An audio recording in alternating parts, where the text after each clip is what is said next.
ذرا ایک منظر تصور میں لائیں. مطلب کوئی شخص زمین سے سینکڑوں فٹ نیچے کسی نامعلوم کھنڈر کے اندر ہو.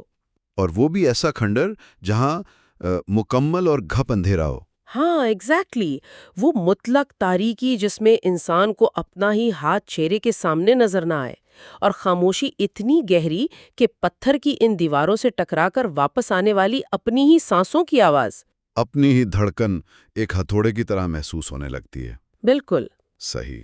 اور یہ کوئی کسی فلم کا سین نہیں ہے، بلکہ آج کے اس گہرے تجزیے میں خوش آمدید. آج ہم جن ذرائع پر بات کر رہے ہیں، جنہیں مقدس تلاوت کا خزانہ کا نام دیا گیا ہے، وہ بالکل اسی مقام سے شروع ہوتے ہیں. اور یہ واقعی ایک بہت ہی دلچسپ اور میں کہوں گا پراسرار داستان ہے. بہت پراسرار. یہ 3 دوستوں کی مہم جوئی کی کہانی ہے جو ایک پراسرار غار میں صدیوں پرانے خزانے کی تلاش میں اترتے ہیں.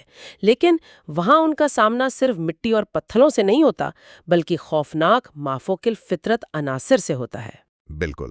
اور یہ مادی دولت کے مقابلے میں روحانی طاقت کی فتح کا ایک بہت گہرا سبق بھی ہے. بالکل صحیح کہا آپ نے.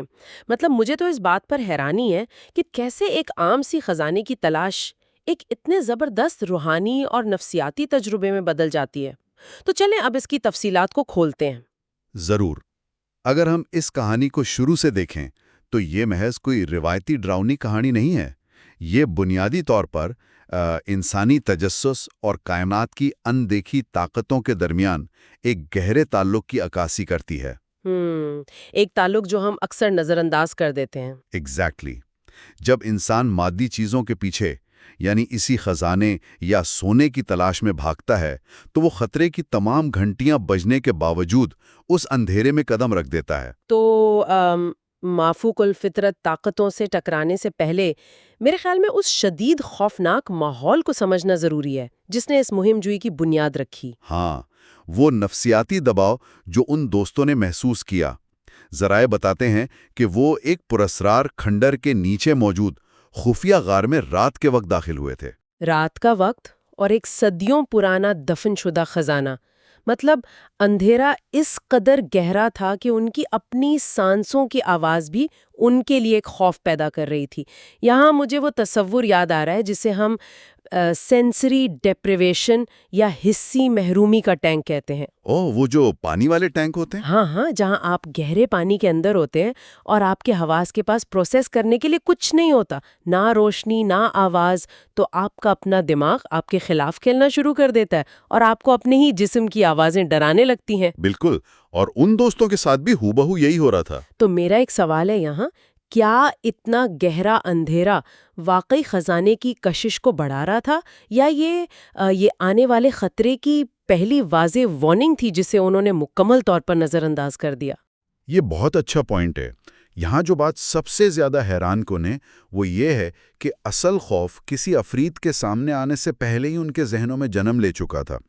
یہ خاموشی اور تاریکی محض ماحولیاتی عناصر نہیں تھے، بلکہ انہیں ایک نفسیاتی ہتھیار کے طور پر استعمال کیا گیا ہے. ایک نفسیاتی ہتھیار؟ مطلب غار خود ان کے دماغ سے کھیل رہا تھا؟ بالکل. جب دماغ کو باہر سے کوئی سگنل نہیں ملتا تو وہ خالی جگہیں خود بھرنے لگتا ہے، اور انسان ڈر کے مارے ہمیشہ بدترین چیز ہی سوچتا ہے. واہ، یہ تو بہت خوفناک ہے. اور پھر ظاہر ہے ایک بار جب آپ اتنا لمبا سفر طے کر کے غار کے اندر آ جائیں تو واپس جانا بھی تو مشکل ہوتا ہے نا؟ بالکل. وہ جسے ہم سنک کاسٹ فیلیسی کہتے ہیں. لالچ اور وہ وقت جو انہوں نے لگایا تھا وہ انہیں واپس نہیں مڑنے دے رہا تھا. لیکن پھر ان کا یہ نفسیاتی دباؤ جلد ہی ایک ٹھوس اور مافوق الفطرت شکل اختیار کر لیتا ہے. خزانے کی حفاظت کرنے والی طاقتیں سامنے آ جاتی ہیں. اور یہی وہ موڑ ہے جہاں کہانی ایک نیا رخ لیتی ہے. ذرائع میں بڑی تفصیل سے بتایا گیا ہے کہ دیواروں پر عجیب سائے نمودار ہونے لگے. ہاں، وہ 3 جنوں کا ظاہر ہونا. مطلب پہلے جن کی آنکھیں بالکل آگ جیسی دہک رہی تھیں، دوسرا جن ہوا میں معلق تھا یعنی اڑ رہا تھا، اور تیسرا محض خاموشی سے کھڑا انہیں گھور رہا تھا. غار کے بیچ میں ایک پرانی لکڑی کی صندوق تھی جو زنجیروں سے بندھی تھی، اور اس پر ایک بہت بڑا سیاہ سانپ پھن پھیلائے بیٹھا تھا. یہ پورا منظر اپنے آپ میں رونگٹے کھڑے کر دینے والا ہے. واقعی، لیکن میں یہاں عام روایتی خوفناک کہانیوں پر تھوڑی تنقید کرنا چاہوں گی۔ مطلب آگ جیسی آنکھوں والا جن یا ہوا میں اڑتا ہوا جن تو ظاہر ہے ڈراونا ہے، لیکن جو جن صرف خاموشی سے گھور رہا تھا وہ دراصل مجھے سب سے زیادہ خوفناک محسوس ہوتا ہے۔ وہ کیوں؟ کیونکہ اس کا ارادہ نامعلوم ہے، وہ کچھ کر نہیں رہا، بس دیکھ رہا ہے۔ اور پھر میرا ایک اور اختلافی نقطہ بھی ہے، محض ایک لکڑی کے صندوق کے لیے حفاظتی پہروں کی اتنی تہیں کیوں رکھی گئی تھیں؟ مطلب 3 جن، پھر لوہے کی زنجیریں اور پھر ایک سانپ؟ یہاں ایک اہم سوال جنم لیتا ہے۔ آپ کا یہ سوچنا بالکل بجا ہے کہ اتنی سیکیورٹی کیوں؟ کیا یہ مافوق الفطرت مخلوقات محض خزانے کی محافظ تھیں یا اس غار کے اندھیرے کا ہی کوئی حصہ تھیں؟ کیا مطلب؟ تھوڑا مزید سمجھائیں۔ مطلب یہ کہ یہ تمام علامتیں صرف چند سونے کے سکوں کی حفاظت نہیں کر رہیں، بلکہ یہ کسی قدیم راز کو چھپانے کی علامت ہیں۔ قدیم داستانوں میں سانپ اور جن اکثر 2 جہانوں کے درمیان سرحد کے محافظ ہوتے ہیں۔ اوہ، یعنی وہ مادی اور روحانی دنیا کے بیچ کا کوئی پل تھے؟ بالکل، اور یہ صندوق اس پل کے پار تھی۔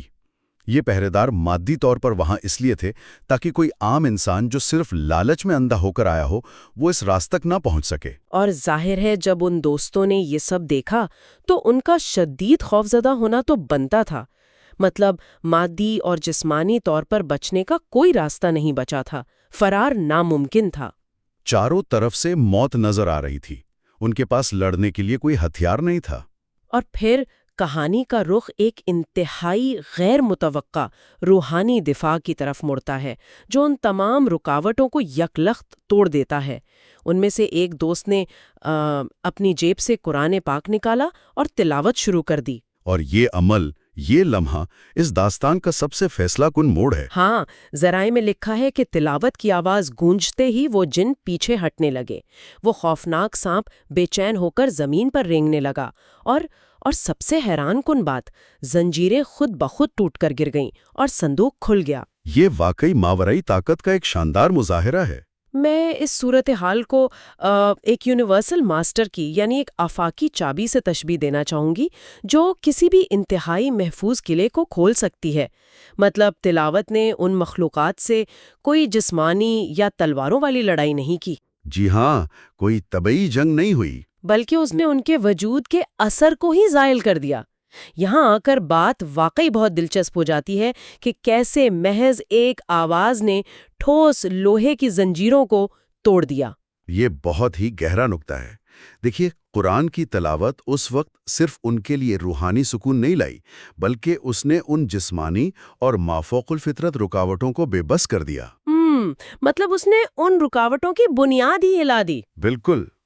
اگر ہم اسے وسیع تر تناظر سے جوڑ کر دیکھیں تو معلوم ہوتا ہے کہ اندھیرے کی طاقتیں، چاہے وہ کتنی ہی خوفناک کیوں نہ ہوں، وہ روشنی اور برکت کے سامنے ٹھہر نہیں سکتیں۔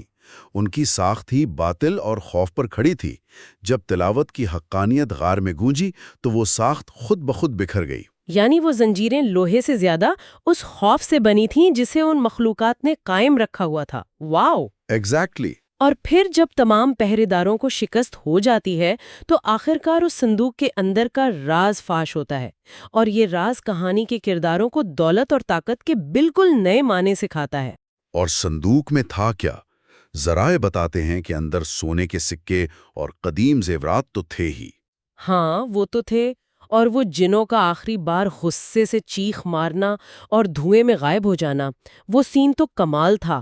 لیکن اس صندوق میں سونے کے ساتھ ایک پر اسرار نقشہ بھی موجود تھا۔ اور یہی وہ چیز ہے جس نے دوستوں کو یہ سمجھا دیا کہ اصل طاقت اس سونے یا خزانے میں نہیں تھی، بلکہ قرآن پاک کی اس برکت میں تھی جس نے انہیں اس موت کے منہ سے نکالا۔ یہ بڑی عجیب بات ہے۔ مطلب وہ آئے تو دولت کے لیے تھے، لیکن واپس ایک بالکل مختلف سبق لے کر گئے۔ تو اس سب کا اصل مطلب کیا ہے؟ اس کا مطلب یہ ہے کہ کہانی نے ایک روایتی مہم جوئی کا لبادہ اوڑھ کر لالچ پر ایمان کی فتح کا ایک بہت گہرا سبق دیا ہے۔ تو کیا ہم یہ کہہ سکتے ہیں کہ وہ صندوق میں موجود پر اسرار نقشہ اس بات کا اشارہ ہے کہ ان کی مہم ابھی ختم نہیں ہوئی؟ یہ ایک بہت ہی دلچسپ زاویہ ہے۔ مطلب کیا یہ ایک نئے سفر کا آغاز ہے؟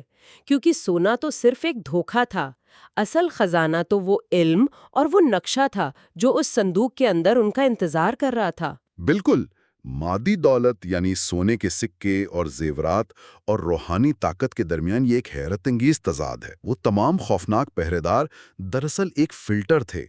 وہ یہ دیکھنا چاہتے تھے کہ کون اس مادی لالچ سے اوپر اٹھ کر اس نقشے تک پہنچ سکتا ہے۔ واقعی اگر کوئی عام لالچی انسان وہاں پہنچتا تو وہ ان سکوں پر جھپٹ پڑتا، اسے اس پرانے نقشے کی پرواہ نہ ہوتی۔ صحیح۔ لیکن جب دوستوں نے تلاوت کی برکت سے اس اندھیرے پر قابو پایا تو انہوں نے ثابت کر دیا کہ وہ اب اس اگلے علم، اس پراسرار نقشے کے حقدار ہیں۔ تو اس تفصیلی جائزے کا اختتام ہم اس بات پر کر سکتے ہیں کہ کیسے ایک پراسرار کھنڈر، 3 جنوں اور ایک سیاہ سانپ کی ایک خوفناک کہانی بالآخر قرآن پاک کی برکت اور روحانی طاقت کے اعتراف پر ختم ہوئی۔ اور سننے والوں کے لیے ایک بہت بڑی یاد دہانی ہے کہ زندگی میں اکثر جن مادی خزانوں کے پیچھے ہم اندھا دھند بھاگ رہے ہوتے ہیں، ان سے کہیں زیادہ بڑی طاقت ہمارے پاس پہلے سے موجود ہوتی ہے، ہمارے ایمان اور روحانیات کی شکل میں۔ بالکل، جب ہم پر خوف کے سانپ پھن پھیلا کر کھڑے ہوتے ہیں تو مادی چیزیں کام نہیں آتی، صرف ہمارے اندر کی روشنی کام آتی ہے۔ صحیح کہا آپ نے۔ جائزہ ختم کرنے سے پہلے ہمارے سننے والوں کے لیے ایک گہرا سوال ہے جس پر وہ خود غور کر سکتے ہیں۔ جی ضرور۔ صندوق میں سونے کے ساتھ وہ جو ایک پراسرار نقشہ بھی تھا نا، اگر ان دوستوں نے واقعی یہ سیکھ لیا کہ اصل طاقت قرآن کی برکت میں ہے، مادی خزانے میں نہیں، تو کیا وہ اس نئے نقشے کے پیچھے جائیں گے؟ یہ سوچنے والی بات ہے۔ ہاں، کیا یہ نقشہ مزید کسی مادی دولت کی طرف لے جاتا ہے یا یہ اب کسی نئے روحانی سفر کا اشارہ ہے؟ کیا وہ دنیا کے کسی اور بڑے خزانے کی طرف جائیں گے یا ان کا اگلا سفر ان کے اپنے اندر کا ہوگا؟ اس سوال کا جواب تو شاید ہمیں کبھی نہ ملے، لیکن یہ واقعی غور طلب ہے۔ یہ وہ سوال ہے جس پر ہم آپ سب کو سوچنے کی دعوت دیتے ہیں۔ اس تفصیلی جائزے میں ہمارے ساتھ رہنے کا بہت شکریہ۔